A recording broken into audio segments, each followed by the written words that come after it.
is Worker, and you're watching the AtaQuit gaming channel, bringing you another Last Oasis video. Today we're going to be talking about the future of Last Oasis and what we as a community can help to improve the game. Last Oasis is a game that I am exceptionally impressed with, especially being that it's early access. The developers at Donkey Crew have put an exceptional amount of efforts into the design, balance, economy, and function of this entire game. There are a few things that us as a community can help with, especially giving feedback and suggestions to the developers of Donkey Crew. This game, unlike many other early access games, has a hard potential to succeed. There's been a few early access games in the past that I personally have played that have not met the standard of what I was looking for. The Donkey Crew developers are constantly pushing updates, and granted, it is a relatively new game and it could decline, but I don't see the decline of Last Oasis in the developer standpoint happening anytime soon.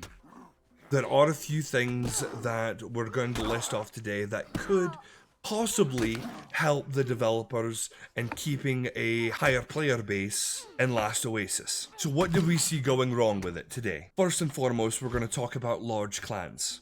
Now, large clans aren't necessarily a bad thing in the economy of Last Oasis, but it does put a lot of strain on smaller clans or even solos and duos, depending on how the large clans are being used. There's been a few videos from a few different YouTubers out there explaining that large clans, even if you're not a part of that clan, you can actually ally with that clan, which makes it so much more difficult, and it kind of circumvents the clan caps. There's a few things that we can suggest that would help mitigate some of the problem. First, we can make each of the tiles hard capped. Now, I don't think that this would completely stop the clans, and then there's also probably ways to get around it, but I feel like, especially on the smaller tiles, the 2, 5, etc. clan cap tiles, that they should probably be hard capped. That's the only amount of clan members that you can have on that tile, period. I feel like that could be a step in the right direction. It might help with the balance and economy of each of the tiles. We could implement huge water disadvantages for anybody within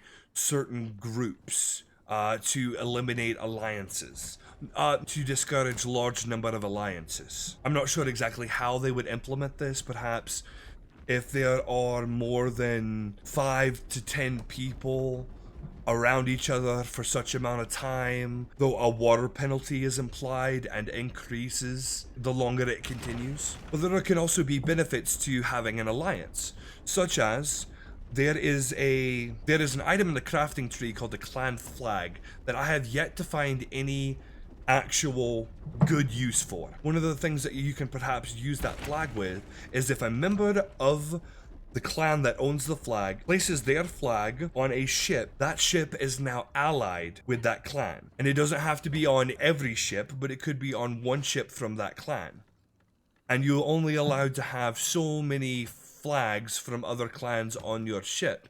But what that could allow you to do, similar to how you are in a clan, you can see the names from that clan. Basically, having that flag on your ship would allow them to just be able to see you, as to prevent things like unwanted PvP. Now, a few other suggestions that I might have. Disclosure, I am not a developer. For these, we do leave it up to the developers because they do know best. I am just simply here giving suggestions, helping to turn the cogwheels of the community to try to get us to put out some positive comments, because I myself and loads of other people would very much enjoy this game to be released full access as a finished game. And one of the things that we can do is designate PvP and PvE tiles. Now, I'm not saying that the PvE tiles should be absolutely no PvP. Of course, PvP is a part of the game, but make the PvE tiles have a no walker or player combat damage for a set amount of time, similar to what they do in the trading post. Of course, it would have to be significantly longer to make it worth it, but I think this could help the economy of the game. And make PvP tiles focused more on tournaments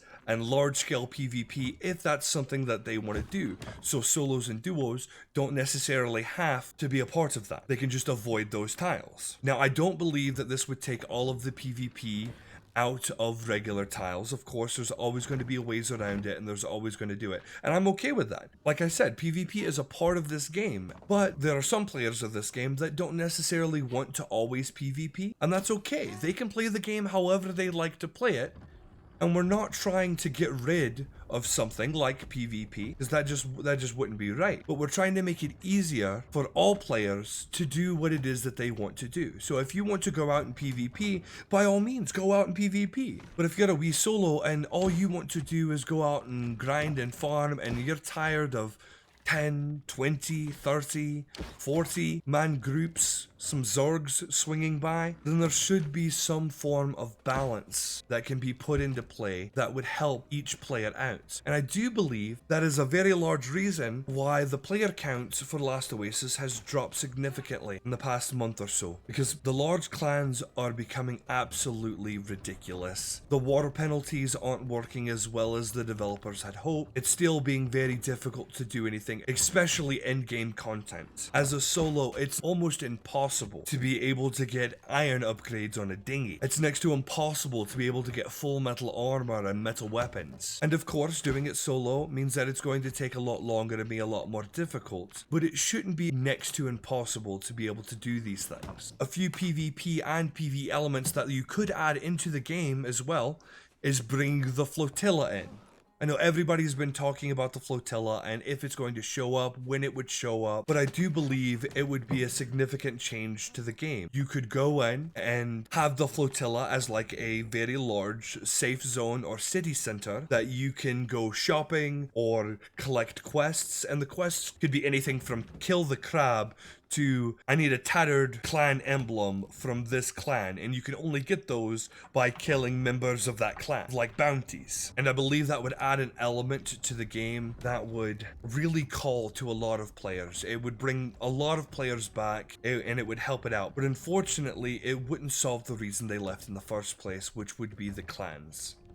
And I know it's a very difficult topic to manage. I would very much enjoy hearing your suggestions down in the comment section below. If you could think of any way to bring players back, to help solos, duos, trios, small clans in getting to in-game content, or just being able to enjoy the game that they would want to enjoy, I would absolutely love to hear it. And I know we're jumping all over the place, but I've got a bullet point here that I've got to hit that didn't really fit into a lot of other categories. And that is walker ownership. Now, one of the things that could be implemented in medium and large clans is that, let's say you don't have a buffalo, but you definitely need a buffalo, and you don't want it to be a clan's buffalo. Within your clan, you have somebody that can make it, and they make the buffalo for you. I'm thinking that perhaps, if given permission by the person who makes the walker, that you can put the pair of steering levers on the deck, claiming that ship as ownership under you. That was just an interesting thought that I had that would potentially make the game a bit more interesting and a bit easier for medium to large clans. And another thing would be making specific clan bases invulnerable for a certain amount of time. Nothing like the proxy or anything, but it's just an idea that perhaps you can buy a certain license and for the next 4 hours or so, your base is protected and you have to go 6 hours before you can apply another one or something of the sort. I believe that would be exceptionally interesting concept to delve into. Well, these are my thoughts and opinions on Last Oasis. As I said before, you're more than welcome to comment, help us out, see if we can come up with some ideas for the suggestions and feedback for the Donkey Crew development team. I think being a community and helping this move forward is probably the best way for all of us to succeed. Thank you for watching the AtaQuit Gaming channel. This is Whitaker. Until next time.